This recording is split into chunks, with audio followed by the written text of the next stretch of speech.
Russia is trying to develop space-based nuclear weapons. This, according to several reports out of the United States. The White House confirmed these reports about the emerging Russian capability this afternoon. While I am limited by how much I can share about the specific nature of the threat, I can confirm that it is related to an anti-satellite capability that Russia is developing. I want to be clear about a couple of things right off the bat. First, this is not an active capability that's been deployed. And though Russia's pursuit of this particular capability is troubling, there is no immediate threat to anyone's safety. We are not talking about a weapon that can be used to attack human beings or cause physical destruction here on Earth. That said, we've been closely monitoring this Russian activity, and we will continue to take it very seriously. President Biden has been kept fully informed and regularly informed by his national security team, including today.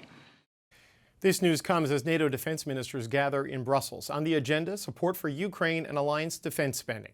Bill Blair is Minister of National Defense. We spoke with him prior to the White House confirming reports on this emerging Russian threat. Minister, welcome back to the show.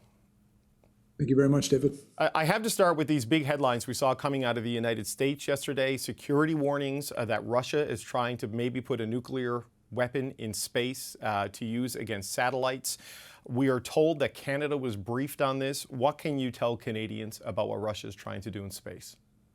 Yeah, what I can say is that we're very fortunate in our Five Eyes relationships, particularly with the United States. We regularly receive intelligence updates from our allies. However, there is obviously concern within the United States about this information, and I'm assured that additional clarification will be forthcoming from them.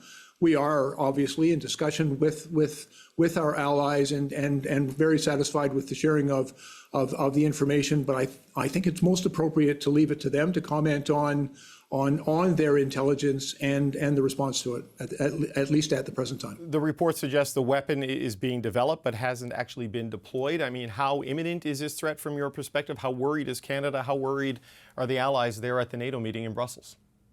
I think the issue is a serious one, but at the same time, we are relying on intelligence we're receiving from our American allies. I think it's most appropriate to leave it to them to make it a public disclosure with respect to that intelligence. I'm very grateful, though, that we have a relationship with our Five Eyes partners, and in particular the United States, where we work very collaboratively together and we share information, and we're working together on that and many other issues. You've been meeting there with more than 50 countries in Belgium who are all supporting Ukraine's defense in one way or another. You've announced $60 million to help with the F-16 project they're trying to do. You've announced money for the Canadian forward presence in the Baltic states. The pipeline of global aid, though, from the United States in particular, seems to be in jeopardy with what's happening in Congress, the inability to get the $60 billion aid package through. How worried is the alliance about the U.S.'s continued direct military support for Ukraine when even the Secretary of State says they're running out of bullets? Well, I can tell you, first of all, the Ukraine Defense Contact Group, which is led by Secretary Austin, the Secretary of Defense from the United States, we met yesterday, and there was a very robust discussion about what all of the allies that are supporting the Ukraine, all of the work that we all must collectively do together in order to make sure that they have access to the military supplies and other supports that they require. I will tell you, I personally have been very impressed. As you know, Canada was among the first countries and stepped up, perhaps in a very leading way, in support of Ukraine at the very outset of hostilities. But the contributions made by all of our NATO allies have been extraordinary, steadfast, and resolute. And the discussion that we've just had over the past 2 days, it was very clear that all of the allies understand the need to do more, and we're all endeavoring to do more and to act more quickly. And at the same time, I want to also acknowledge the leadership of the United States in leading that effort to support Ukraine, but also in the extraordinary supports that they have previously supplied. There is a political process obviously taking place in the United States. I think we all understand that. But we've been able to reassure Ukraine, and I would want to reassure Ukrainian Canadians. The alliance that supports Ukraine remains strong and resolute, and we are doing all that is necessary to make sure that we get them the munitions, the equipment, and all of the military supports that they require in their fight against Ukraine. And there was also very important discussions about other steps. We think there's a real opportunity to continue to build a greater bridge between NATO and Ukraine, and to learn from their experiences in Russia. That commitment is also very strong among our NATO allies. The U.S., of course. The U.S. has undoubtedly been the biggest contributor to now militarily, but now we have this process in Congress, Minister, that is increasingly being steered by Donald Trump as he seeks a Republican nomination. And, you know, without congressional approval, the aid dries up. So what does that mean for Ukraine's capacity to defend itself? Because while Canada has done what it cannot rival the United States. Big countries like Germany have said they can't fill that gap. What happens if the Americans can't get through this impasse? I don't think at the present time the discussion among our NATO allies and all of us who are supporting Ukraine suggests that we can fill that gap. The United States, as you've indicated, has been an outstanding leader and has been very, very strong in their support of Ukraine, and we're very hopeful and remain confident that will actually take place. But I can also share with you, among all of our European allies, the support for Ukraine is resolutely strong, and what we are seeing is all of the members are stepping up and making new announcements and new supports. There's also recognition that we have to look at military production in Europe and in North America, and it's work that's ongoing in both Canada, the United States, and throughout Europe. To increase the productions of air missile defense systems, artillery munitions, and other munitions that are needed by Ukraine.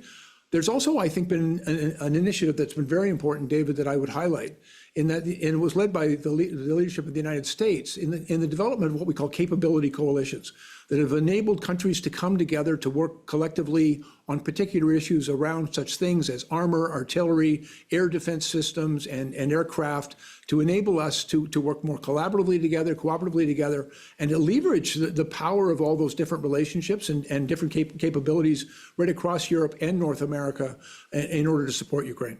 That American-led initiative, I wonder if the leadership of America should change what happens there. I know you've been careful not to overreact to what Donald Trump has said about encouraging Russia to do whatever it wants for NATO members who don't hit the 2% spending target. But I wonder what the reaction to those comments were at the meeting in Brussels. Surely it must have been discussed. Well, and let me assure you, I think we've all been, reassured by the incredible strength of leadership among our American allies, particularly over the last 2 years of the Ukraine war. They've really stepped up, and they are obviously a leading voice, and in NATO itself. And so I think we all draw strength and encouragement from that long track record of extraordinary leadership from our American allies. And I think everyone understands political processes and elections are taking place, and that there will be, comments and rhetoric that take place within those elections. And at the same time, we've got decades of incredible support for NATO and for world peace from our American allies, and we'll continue to rely on that. Minister, if I can ask you about one other thing. You were the public safety minister when the ArriveCan app was launched and when it was announced. The RCMP is now investigating things. I'm sure you've seen the Auditor General's report about what happened there. Why wasn't the department and all the departments involved with this more on top of what was happening with ArriveCan? How did this happen? Well, first of all, when ArriveCan was originally proposed, it had nothing to do with the pandemic. It was actually well before the pandemic.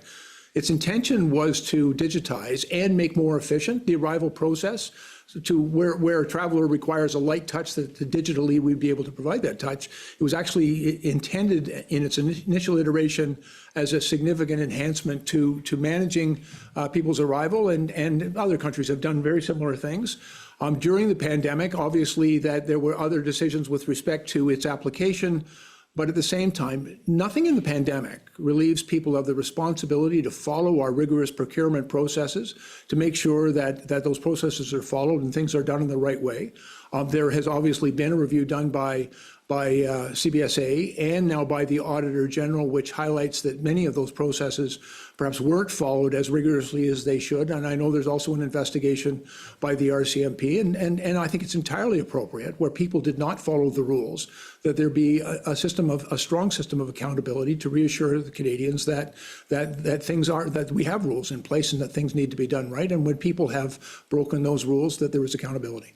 Clearly, the rules should have been followed, but I wonder, should there have been more oversight from your department, or was CBSA just allowed to do this on its own? Because as the costs grew and the contracts kept growing in number and volume, why wasn't anybody in public safety or anywhere else saying, what's going on here? We need an explanation. Well, and unfortunately, that information and what was taking place there with those contracts and expenditures was not reported to my ministry or to PSPC. And there, it's one of the things that the Auditor General's report has highlighted, and it's one of the things that I think it needs to be rigorously reviewed. And I believe that review, both at CBSA and at Public Safety and at PSPC, is taking place now. Plus, there are other processes and investigations taking place to ensure that where rules were broken, people were held to account. Okay, I just want to make sure I understand that as a final question. There was no follow-up because you were never told? It was never told to your department or to you as minister that things were growing and the costs were going up? It just wasn't explained? Well, frankly, that information was not shared with us. The original application of ArriveCan was presented by the president of CBSA and approved, but in its subsequent iterations, particularly in response to the situation in the pandemic, that information did not come back before the ministry. Okay. Defense Minister Bill Blair, thanks so much for your time today. Of course.